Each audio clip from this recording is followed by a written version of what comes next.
আলহামদুলিল্লাহ ওয়াসসালাতু ওয়াসসালামু আলা রাসূলিল্লাহ বাবুন খুরুজুন নিসাই ইলাল বিরাজ ওয়া ক্বালা হাদাসানা ইয়াহইয়া ইবনে বুকাইরিন ক্বালা হাদাসানা লাইসু ক্বালা হাদাসানি উকাইলুন আন ইবনে শিহাবিন আনু উরওয়াতা আন আয়েশাতা আন আজওয়াজান নবী সাল্লাল্লাহু আলাইহি ওয়াসাল্লাম কুননা ইয়াখরুজুনা বিল-লাইল ইযা তাবাররাজনা ইলাল মানাসি'i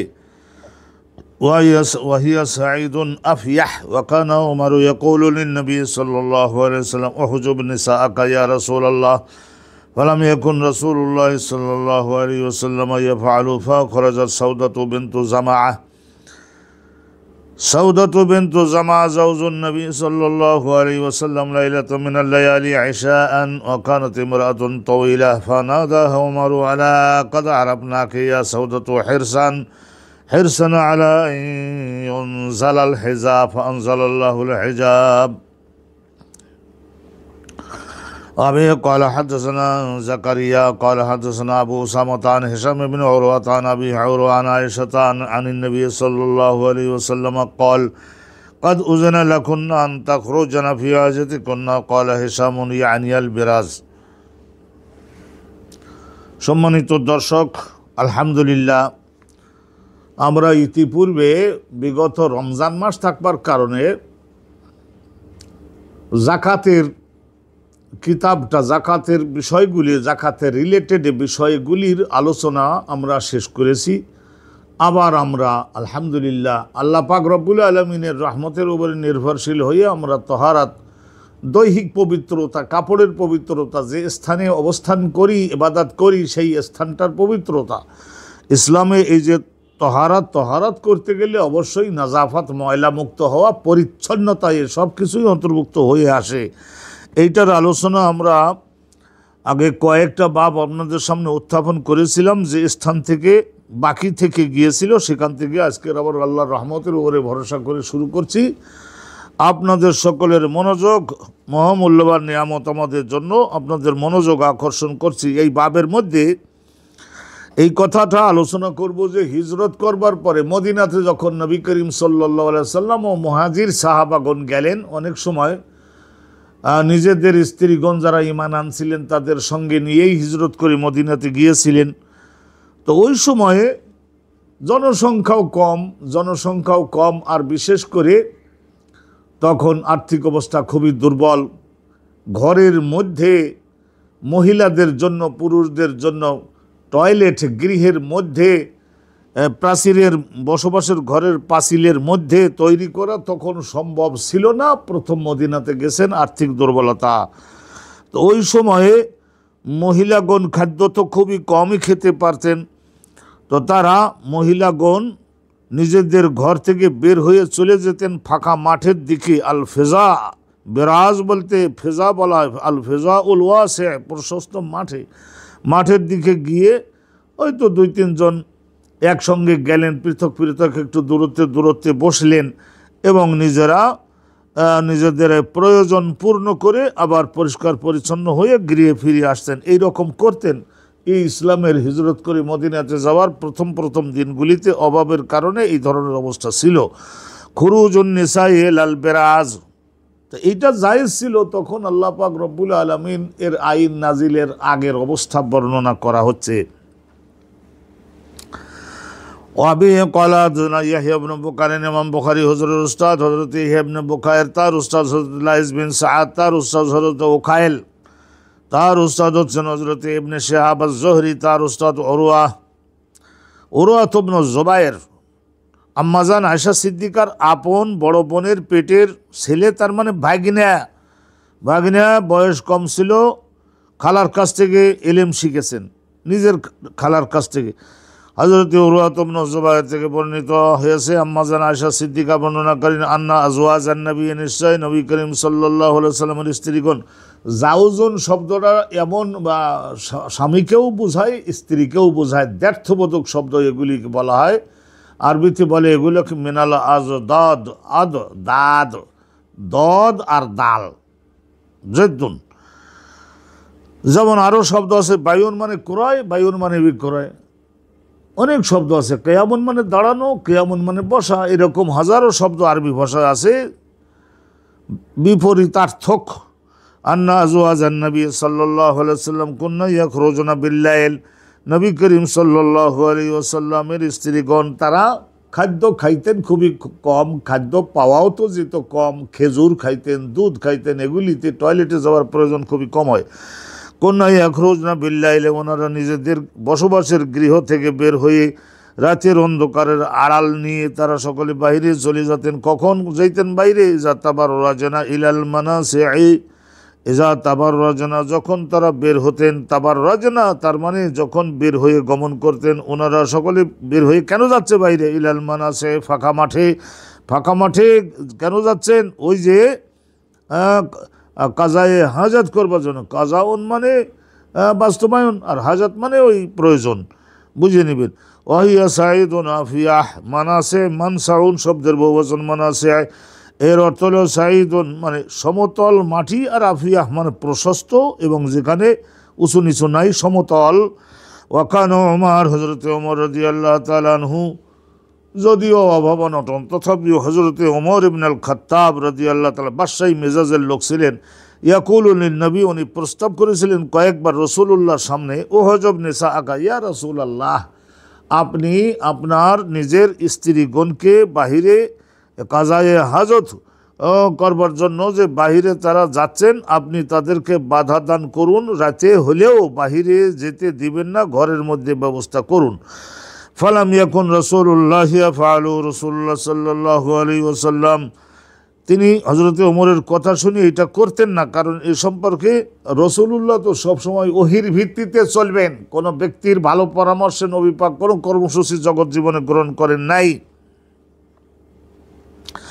আল্লাহ নবী অপেক্ষায় ছিলেন যে ওহী নাজিল হক শরীয়ত। এই একটা বিষয়ে হজরত ওমর বলছেন যে এখন রাতের অন্ধকারে বাইরে যাওয়াটা জায়েজ হবে না, আর আল্লাহ নবী বলতেন যে আরে নিষেধাজ্ঞা তো আসে নাই, আমি কি করে আগ বাড়িয়ে তোমার কথায় তো আমি নবী চলতে পারি না।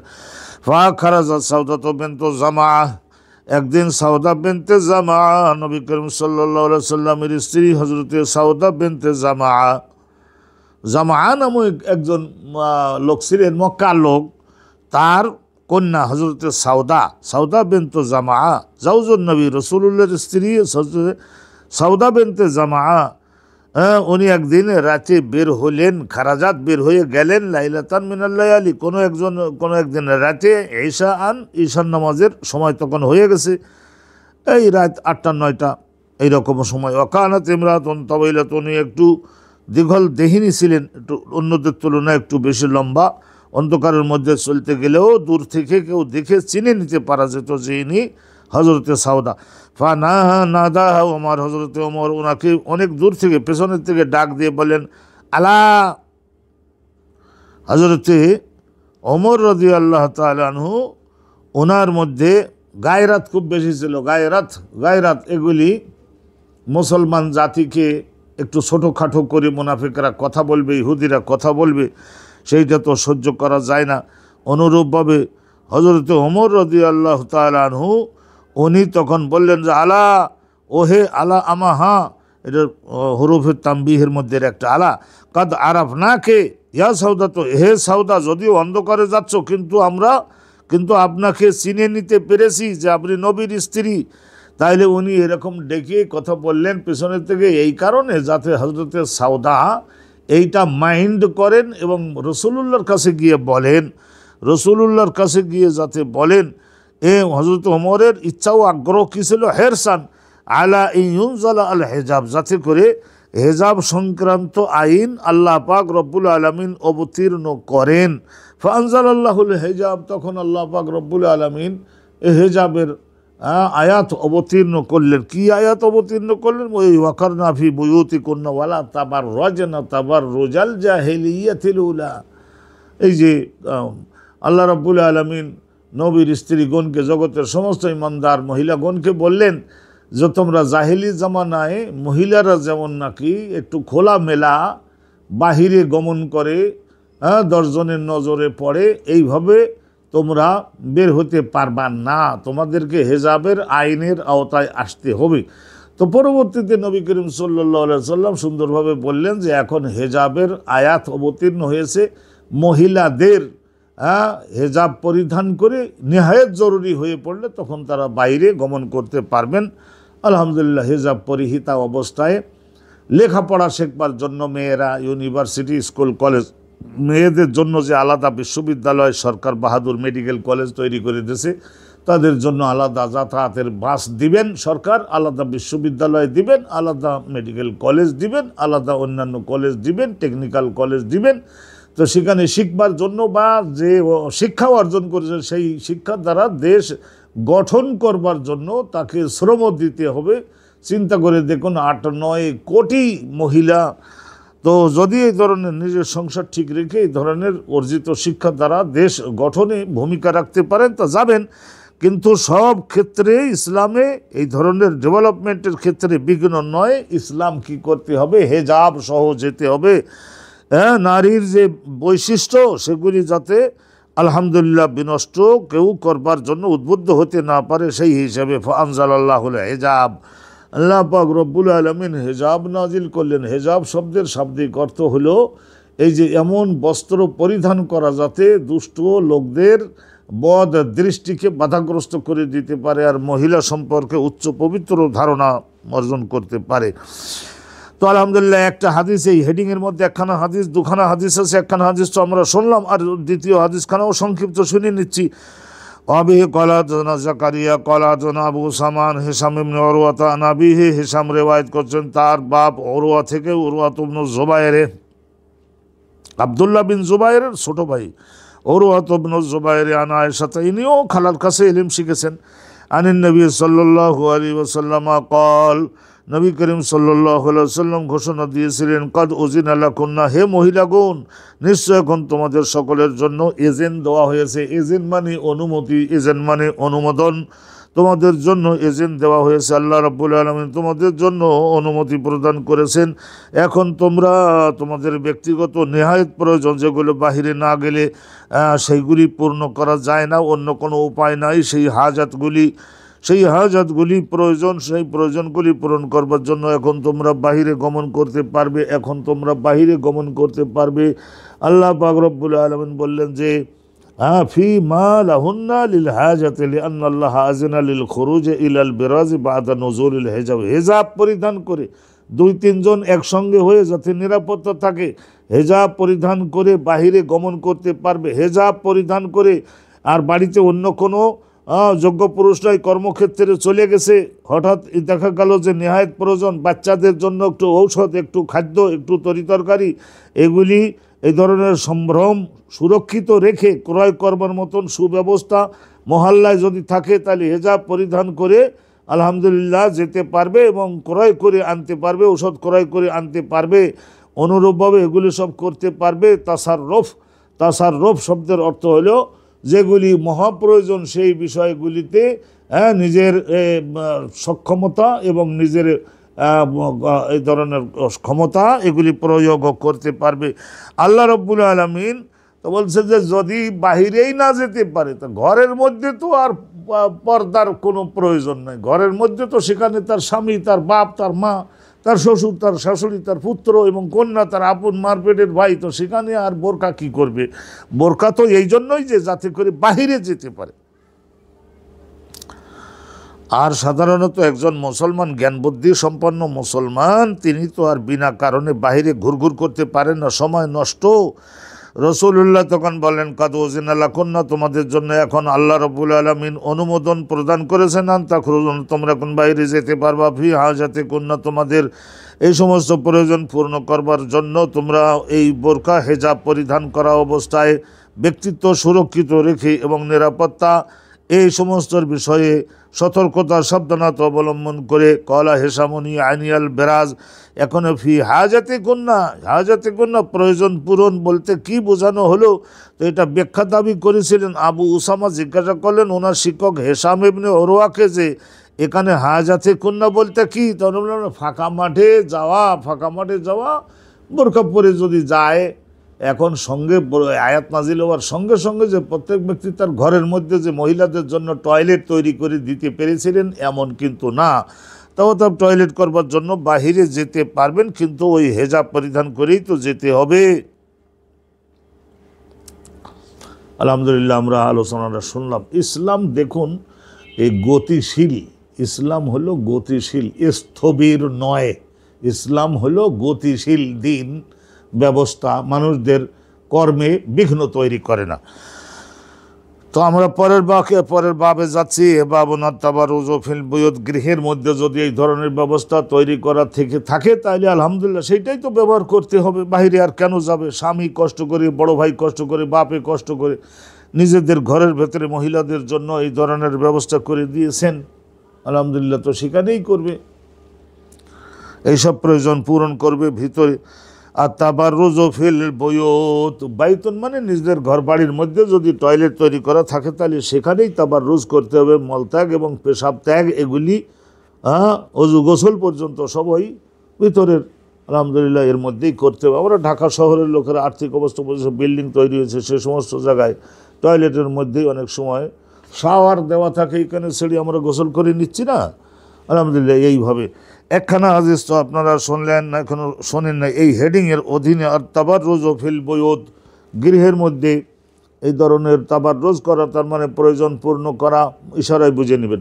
ওয়াবি কলা জোনা ইব্রাহিম ইবনুল মুনজির, ইমাম বুখারী হুজুরের শিক্ষক এখানে ইব্রাহিম ইবনুল মুনজির, তার শিক্ষক আনাস ইবনে ইয়াদ দদ বা আমরা যা উচ্চারণ করি, ওবায়দুল্লাহ তার শিক্ষক হচ্ছেন ওবায়দুল্লাহ ইবনে ওমর, তার শিক্ষক মোহাম্মদ ইবনে ইয়াহিয়া ইবনে হাব্বান হেব্বান দুই রকমের পড়া বৈধ আছে।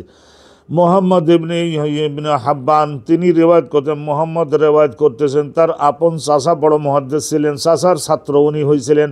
ওনার বাপের নাম হলো তো ইয়াহিয়া ইবনে হাব্বান, কিন্তু ওনার চাচার নাম হলো ওয়াসে ইবনে হাব্বান। হাব্বানের দুই ছেলে, তাইলে বোঝা গেল ওয়াসে আর একজন হলো ইয়াহিয়া, আর মোহাম্মদ হলো ভাতিজা।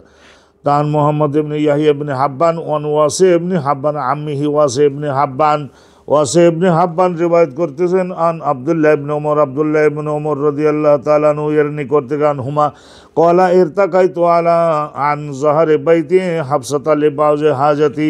হযরতে আব্দুল্লাহ ইবনে ওমর বলছেন যে আমি একদিন সিঁড়ি দিয়ে, কাঠের তৈরি দোতলা ঘর, উপরে অনুরূপভাবে কাঠের দিয়ে তারপরে খুঁটি বানিয়ে তার উপরে খেজুর গাছের বাল্যে পাতা, তাল গাছ জাতীয় গাছ আছে ওইগুলির পাতা দিয়ে ছাউনি দিয়ে দেশে তা দোতলা হয়ে গেছে। এখান থেকে 50 বছর আগে মদিনা মুনাওয়ারায় কাঠের তৈরি দোতলা ঘরগুলি ছিল। আমি নিজে ওই সমস্ত জায়গায় হজে গিয়ে ভাড়া টাড়া থাকতাম। 1 মাস থাকা খাবার বাবদে 100 রিয়াল, নয় 10 দিন 100 রিয়াল, আর থাকার বাবদে 100 রিয়াল, এই 200 রিয়াল দিলেই হতো। তো তখন এই ধরনের অনুন্নত ছিল। আলহামদুলিল্লাহ এখন আল্লাহ রাব্বুল আলামিন সেই দেশের সরকারের আর্থিক সক্ষমতা বেড়েছে এবং অনেক আধুনিক বিল্ডিং তৈরি হয়েছে এবং যাদের আর্থিক ক্ষমতা আছে তারা সবাই থাকছে। তো মনোযোগ দিবেন। আন আব্দুল্লাহ ইবনে ওমর থেকে এই হাদিস খানা বর্ণিত কয়লা, তিনি বলছেন যে এর তাকাইতো একদিন আমি সিঁড়ি দিয়ে আরোহণ করলাম, আমার ভগ্নী, আমার বোন হযরতে হাফসা বিনতে ওমর রাদিয়াল্লাহু তাআলা আনহা, হাফসা বিনতে ওমর ওনার ঘরের দোতলার ছাদের উপরে গেলাম। লিবাদে হাজাতি, আমার একটা প্রয়োজন পড়েছিল, তো আমি সেই প্রয়োজনটা পূর্ণ করবার জন্য আমি গেলাম। ফারাইতু, আমি যখন উপরে উঠলাম, ফারাইতু রাসূলুল্লাহ, তা আমি দেখলাম আল্লাহর রাসূলকে।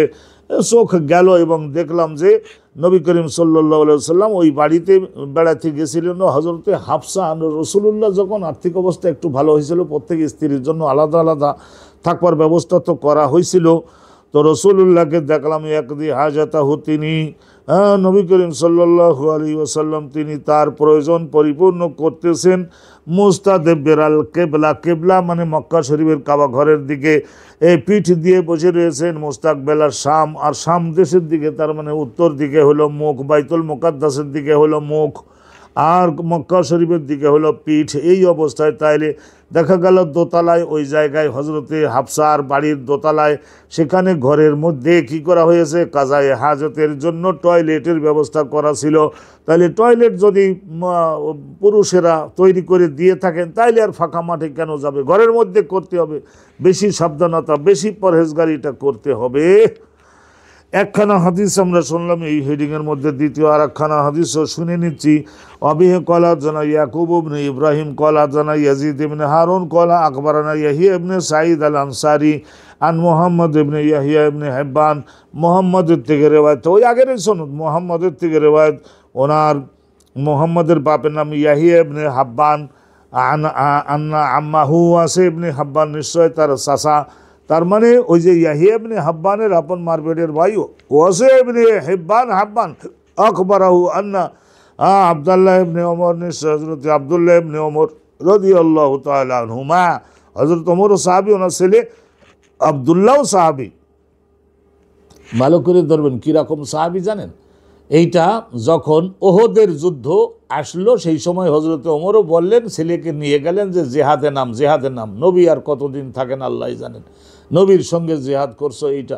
হযরত আব্দুল্লাহ বিন ওমরকে নিয়ে গেলেন, রসুল্লাহ জিজ্ঞাসা করলেন, ওমর তোমার সওয়ালের তো আনছো, কিন্তু দেহ তো দুর্বল, বয়স কত? তো বলে হুজুর 13। তো বলে 13 বছরের বয়সে ছেলে বালেগ হয় নাই, এখন এর জেহাদে যাওয়ার অনুমতি দিতে পারি না, ব্যাক করাও। আর যদি একেবারে নিহায়েত কান্দাকাটি শুরু করে তাহলে বলো যে অস্ত্রপাতি একটু অগ্রসর করে দেওয়া, আর অনুরূপভাবে ভাঙ্গা অস্ত্রগুলা একটু মেরামত করে দেওয়া, আর অনুরূপভাবে পানির সরবরাহ, অনুরূপভাবে আহতদের একটু সেবা শুশ্রূষা এবং এদের খাদ্য এগিয়ে দেওয়া, এই সমস্ত কাজ করতে পারে। কিন্তু তরবারি নিয়ে, ঢাল নিয়ে, ঘোড়ায় চড়ে বাহাদুরের মতো লড়াই, সেই অনুমতি নাই। তাইলে ওহদের যুদ্ধের সময় যদি 13 হয়, তাহলে এখন বুঝে দেখেন খন্দকের যুদ্ধের সময়ে তখন ওনার হয়েছিল 15, সেই সময়ে উনি যোগদান করেছিলেন, বুঝে নেবেন কথাটা। তাইলে বোঝা গেল 5 বছর তো মদিনার 5 বছর গেল এই ধরনের নাবালেগ অবস্থায়। তাহলে এখন মাসালা কালাম দেওয়ার ক্ষেত্রে তিনি হজরতে আলী, হজরতে ওমর, হজরতে ওসমান, হজরতে আবু বকর সিদ্দিক, আবদুল্লাহ বিন মাসুদ, আবু মুসা আশারি, এই সমস্ত সিনিয়র সাহাবাগণ তাদের মোকাবেলা কীভাবে করবেন। আলহামদুলিল্লাহ, তো আমরা একদল লোক তো ওনাকেই ধরে বসি, তো ধরে থাকেন ভালো, যিনি যে লঞ্চে আরোহণ করতে চান করুন। আন্না আব্দুল্লাহ ইবনে ওমর, নিশ্চয় হযরত আব্দুল্লাহ ইবনে ওমর আকবরাহু, তিনি অবগত করেছেন কাকে? ওয়াসে ইবনে হিব্বানকে, ওয়াসে ইবনে আব্বানকে। কলা, তিনি বলছেন যে লাকাদ যাহারতু যাতা ইয়াউমিন, কোনো একদিন আমি আমাদের বাড়ির মানে হলো তার নিজের বোন হজরতে হাফসা বিনতে ওমরের কাঠের তৈরি বাড়ির দোতলায় একটু বিশেষ কারণে আমি একটু আরোহণ করছিলাম, কাপড় চোপড় ভিজে কাপড় নেড়ে দিতে গেছে বা এরকম, আবার নিজেও হয়তো একটু এক্সচেঞ্জা করবে এরকম নিয়ত করে গেছিল, যেহেতু দোতলায় টয়লেট তৈরি করা আছে মেহমানদের জন্য, ভালো টয়লেট। যাতায়ামিন আলা জহরে বাইতিনা, আমাদের বাড়ি মানে ওই হজরতে হাফসা রাদিয়াল্লাহু তাআলা, ওনার নিজের বোন তো সেই হিসেবে বলছেন। ফারাইতু রাসূলুল্লাহ, আল্লাহ নবীকে দেখলাম, কায়েদান বসে আছেন আলা লাবিনাতিন। লাবিনাতুনের ব্যাখ্যা আমরা আগে করছি, এই যে বালু আর পাথর এবং মাটি, এই তিনটা ভিজাইয়ে মিশাইয়ে তারপর একটা ফ্রেমের মধ্যে দিয়ে, মানে মুঠোমাত, এই মুঠোমাত এতটুকু চওড়া হবে, এতটুকু প্রস্থ হবে, এতটুকু উঁচু হবে, আর এইটা তৈরি করে রৌদ্রের মধ্যে ফেলে রাখলে, যদিও আগুনে পোড়ানো হয়নি, তথাপিও এটা ওই মরুভূমির রৌদ্রে আগুনে পোড়ানোর খালাতো ভাইয়ের মতো হয়ে যায়, এমন শক্ত হয়ে যায়। পরবর্তীতে 1 মাস 2 মাস রোদিতে পোড়াই নিয়ে তারপর 2টা বসে দেয়, ওর উপরে 2 পা রেখে একজন ব্যক্তি বসে, আর নিচে তো কি আছে, ময়লাটা ধারণ করবার জন্য মাটির তৈরি করা পাত্র রাখা আছে, ওইটা মাসের শেষে বা 10 দিনের পরে একটু পরিবর্তন করে ধুয়ে আবার সেটিং করে দেয় মেহমানগণের জন্য। এই ধরনের একটা সম্মানজনক আয়োজন। লাবেনাতুন মানে ওই যে আগুনে পোড়ানোর আগে রৌদ্রে শুকানো যে ইট, কাঁচা ইট আমরা বলি, লাবেনাতাইন, 2টা লাবেনা ওইখানে রাখা। তো ওর উপরে 2 কদম রেখে, 2 পা রেখে, মুস্তাকবেলা বাইতুল মুকাদ্দাসের দিকে মানে উত্তর দিকে মুখ দিয়ে বসে রয়েছেন, আর দক্ষিণ দিকে পিঠ মানে কাবা ঘরের দিকে পিঠ। তাহলে এইটা কি বোঝা গেল, হাদিসখানা কি সাব্যস্ত হলো, যে ঘরের মধ্যে যদি টয়লেটের ব্যবস্থা করা থাকে, তাহলে মহিলারা ফাঁকা মাঠে রাতের অন্ধকারে বোরখা পরে ওজু স্টেঞ্জা করবার জন্য ফাঁকা মাঠের দিকে যাবেন কেন? তাদের ঘরের মধ্যেই তো সুন্দর ব্যবস্থা স্বামী এবং পুত্র সন্তানরা মিলে করে দিয়েছেন, সেখানেই করতে হবে। একটা হাদিসের মধ্যে প্রণিধানযোগ্য কয়েকটা সাইড থাকে, তো এখানে হলে এই সাইডটা যে তাবাররুজু ফিল বুয়ুত, কাজায়ে হাজাত ফিল বুয়ুত, ঘরের মধ্যে যদি আয়োজন থাকে সেখানেই করতে হবে। আলহামদুলিল্লাহ আমরা হাদিসগুলি এইভাবে আমরা শুনছি।